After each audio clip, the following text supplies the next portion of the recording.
boto, malayo ang agwat ng boto ng mga kandidato at nangyayari yon kapag sobrang dami ang nag-block voting, mahirap habulin sa dayaan sa makina ang boto ng mga kandidato natin. At pangatlo, sabi ko, bakit hindi binibigay sa mga guro? Hindi niya masagot. Sabi niya, hindi ko alam. Matagal na ako dito sa DepEd, pero hindi ko alam bakit hindi binibigay. Tinawag ko yung isang USEC namin, yung Chief of Staff namin. Sabi ko, bilangin mo kung tama ang bilang ko sa kalendaryo. Binilang niya, 30 days. Nabayad na pagpapahinga ng ating mga guro.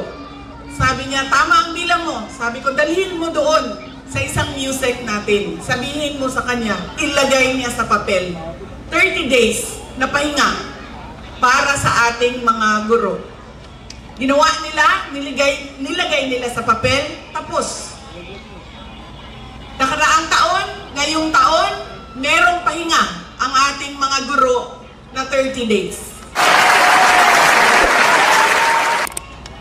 Pag nangampanya ka, nangako ka, lahat gagawin mo. Napakadali ibigay ang mga pangako.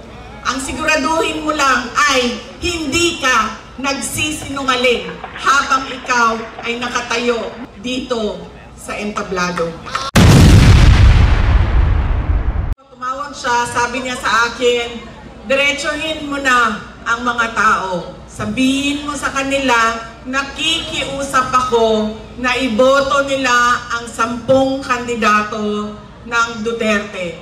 Una doon, si Bongo. Pangalawa, si Bato de la Rosa. Pangatlo, si Jimmy Bondoc. Pangapat, si Rodante Marcoleta. Panglima, si Philip Salvador. Panganim, si Vic Rodriguez. Si J.B. Hinlo. Si Raul Lambino, si Richard Mata, Dr. Marites Mata, at ang huli ay si Apollo Kibuloy. Sabi niya,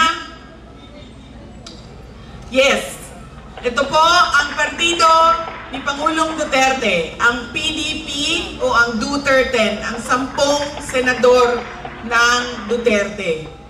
Bakit kailangan diretso ang boto? Bakit kinakailangan na straight o block voting ang gagawin ng mga mamamayan?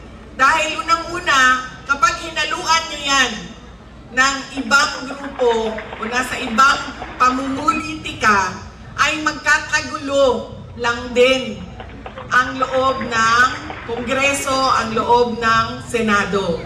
Dahil laging magbabangayan at mag-away. Nakakalimutan nila ang pagtatrabaho at pagsiservisyo sa bayan. Pangalawa, kapag malayo ang boto o malayo ang agwat ng boto ng mga kandidato, at nangyayari yon kapag sobrang dami ang nag-block voting, mahirap habulin sa dayaan sa makina ang boto ng mga kandidato natin. At pangatlo, kailangan nagkakaisa yung mga kandidato. Alam nila kung saan papunta ang bayan. Alam nila na ang gusto natin ay ituloy ang nasimulan ni Pangulong Rodrigo Duterte doon sa tunay na pagbabago ng ating bayan. Hindi yung sinasabing bago ang Pilipinas, bagong Pilipinas, pero wala namang nagbago sa Pilipinas. Hindi yung nangangako ng 20 pesos per kilo ang rice noong nakaraang eleksyon, pero nakalimutan ang pangako 3 taon, at dahil meron na namang darating na eleksyon sa susunod na buwan, ay nabuhay na naman ang pangako na 20 pesos per kilo na bigas. At hindi lang yan, ibibigay lang doon sa Visayas na para bang hindi kailangan ng 20 pesos na bigas dito sa Luzon at doon sa amin sa Mindanao. Alam nyo, napakadali ibigay kung ano yung pangako ng isang politiko. Bigyan ko kayo ng example. Hindi ako makapagbigay sa iba dahil hindi ko alam paano sila magtrabaho.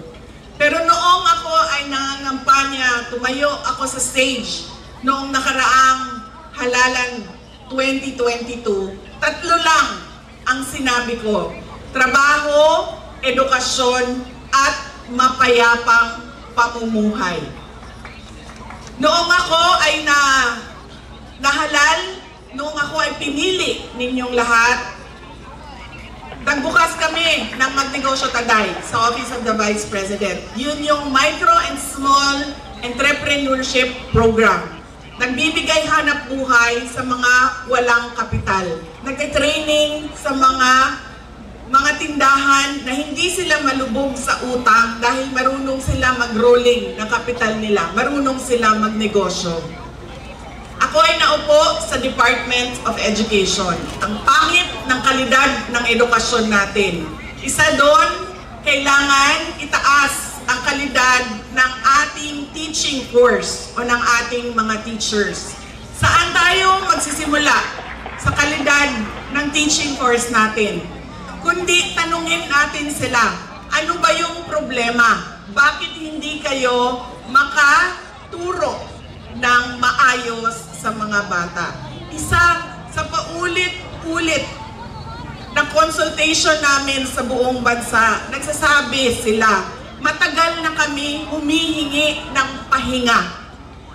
2 buwan na pahinga para sa amin. Dahil ang mga teachers natin ay walang leave. Hindi sila tulad namin na mga regular na empleyado na meron kaming leave. Ang mga teachers natin, wala silang leave. Tulad sila ng mga pulis. Doon ako ay naupo. Tinanong ko ang abogado. Sabi ko, pwede bang ibigay? Sabi niya, pwedeng ibigay. Bawal ba sa batas? Sabi niya, hindi bawal sa batas bigyan ng pahinga ang mga guro. Sabi ko, bakit hindi binibigay sa mga guro? Hindi niya masagot. Sabi niya, hindi ko alam. Matagal na ako dito sa DepEd, pero hindi ko alam bakit hindi binibigay. Sabi ko, okay. Tapos na yung mga tanong ko sa iyo. Tinawag ko yung kasama ko sa opisina. Sabi ko, pahiram ng kalendaryo mo. Pinahiram sa akin ng kalendaryo. Binilang ko ang araw ng 1 buwan, 30 days. Tinawag ko yung isang USEC namin, yung chief of staff namin. Sabi ko, bilangin mo kung tama ang bilang ko sa kalendaryo. Binilang niya, 30 days. Nabayad na pagpapahinga ng ating mga guro. Sabi niya, tama ang bilang mo. Sabi ko, dalhin mo doon sa isang USEC natin. Sabihin mo sa kanya, ilagay niya sa papel. 30 days na pahinga para sa ating mga guro. Ginawa nila, nilagay nila sa papel, tapos.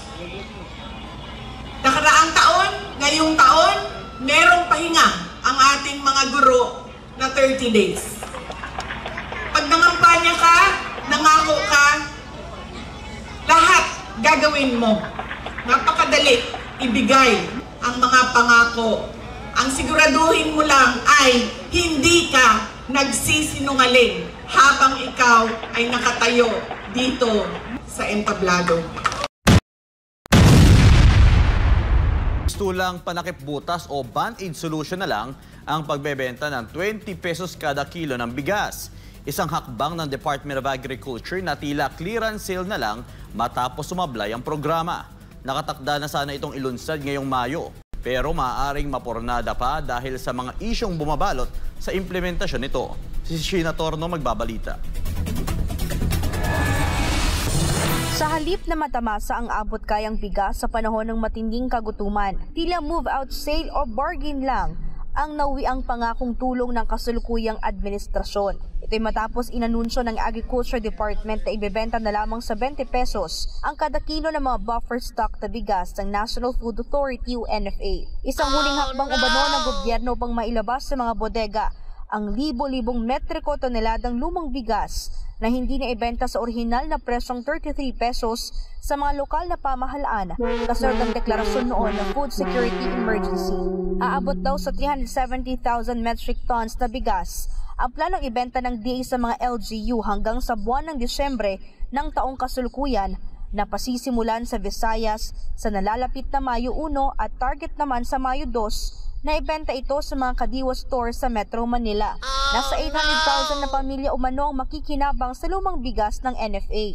Sinabi ni DA Secretary Francisco Chu Laurel Jr., hindi na ito bagong programa, kundi last solution daw ng gobyerno dahil hindi tinangkilik ang 33 pesos na bigas na nanganganib na mabulok.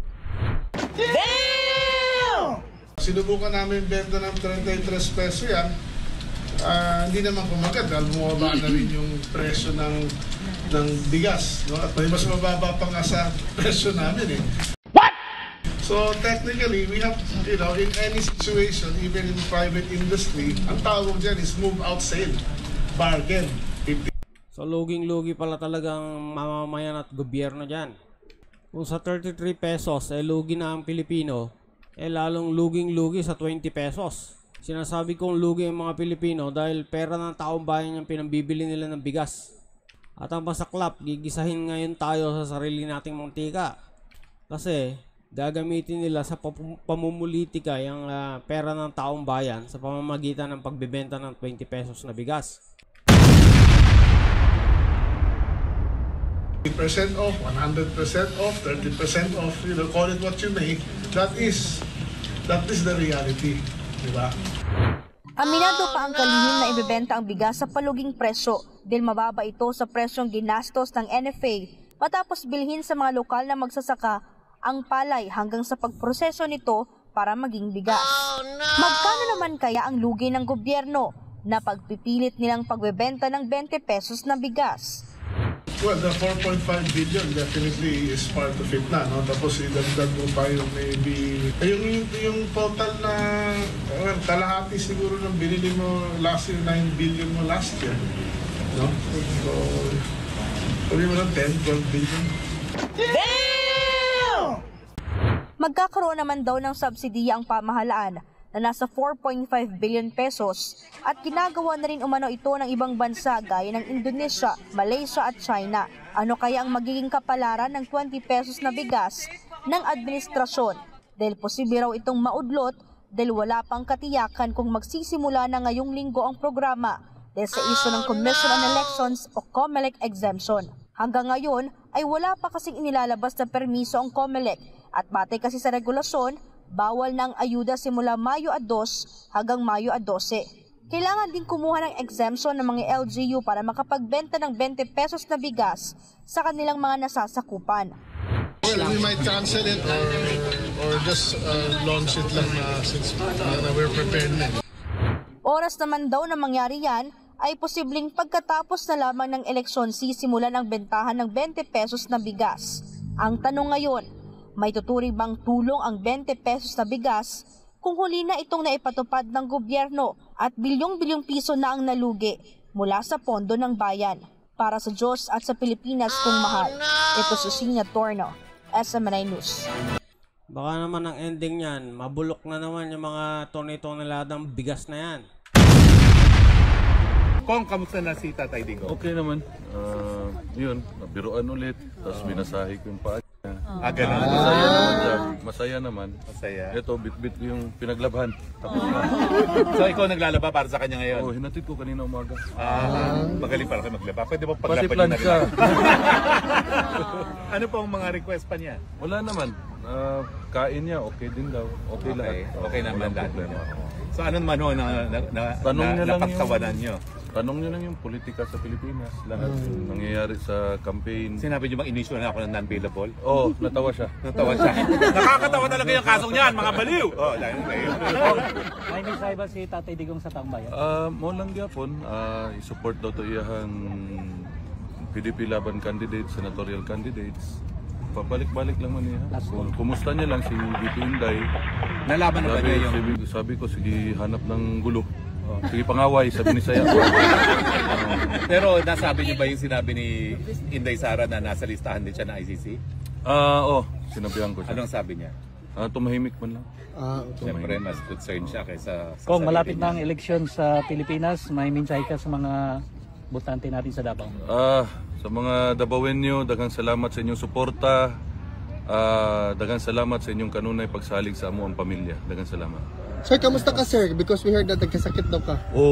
Gikuhan ko sa tugnaw eh. Nagkambyo-kambyo na ganit kong Oo sir, jacket. murag nipis rin yung gusto ko Sabi magkaroon ko sa jacket iyo, sir. hindi makapal jacket Init mo man eh. gani, kahapon eh, init. Pero tugnaw na po. May tugnaw gina siya diri sir, init ra sa buntag. pero Kusog tugnaw. ilang electric pan diri.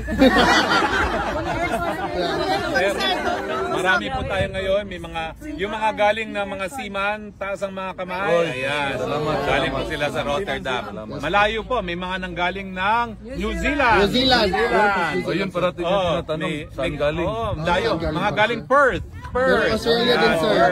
London. Galing London, taas ang kamay. Abu Dhabi, ito po si Maricar, galing ng Abu Dhabi. Salamat. Maricar Serrano, vlogger po natin, yan. Tapos, saan pa? Sa Cebu. Sa Cebu. Sir, kung kulong, are you sleeping well here ba? Wa pa ka nag-jet lag na? Okay na ba ka sir? Okay naman. Adjusted na ka? Okay naman. Maayos sir. Duha ka beer, tulog na. Isog kay ilang beer diri. Correct, pero okay na sir. Tinuod yun sir. Sir Kulong. Mas isog sa ako Sir Kulong, how about the food? Huh? That's food. Galuto man ko sa Airbnb na. Okay sir. Salamat sir. ha? Wa pa ka nagtilaw. Ha? Og, kung sila tilawan. Agad ko na karoon, wala pa. Naka-live ta. Hindi ko maho, pwede nang dala ng pagkain, hindi pa rin. Dili. Hindi pa rin talaga, bawal pa rin. Excited na ka makadaog kong? Ha? Yes. Of course! Lami man makadaog, pero ang trabaho ang problema. Sige lang. Ang daog excited, ang trabaho ang problema. Dili lalim. Dili lalim. Ilang kong kay mo suporta yun mi. Salamat kayo. Sa hangtod. Salamat kayo. Siya taga Davao dire. Yes! Kami! Always present. Davao ko. Taga Davao. Okay? Kong, Thank you, sir. okay ang padugang kong, naipanagtigom sa pagabuhaton sa Kalubian Leyte, ang PDP laban si Mayor Doroteo Balconit. Falconet. Kailali ka. Ha? Gibasa rin ako. Murag naglison mo ko kagbasa. Lagi. Mensahe na kong. To Mayor Doroteo Falconet sa Leyte, daghang salamat sa suporta. Okay, salamat sir. ha? Sir, nakakagdala na donuts. Kirahan ka mga ako na ba tato sir? Or kira ka sir? Sige lang, okay ra. So, pwede ba magpa-picture sila, batch by batch? Okay, batch by batch. Bye bye batch na Batch please by batch guys. para mabilis dahil si Pulo. So ayan naman po ang update kay FPRRD. Paki-like and share na lang po ang video kung nyo nagustuhan. And paki-comment na rin po ang inyong saloobin. And paki-click na rin po ang subscribe, hit the notification bell para lagi kayong updated sa new uploads. Okay, hanggang sa muli. Salamat po.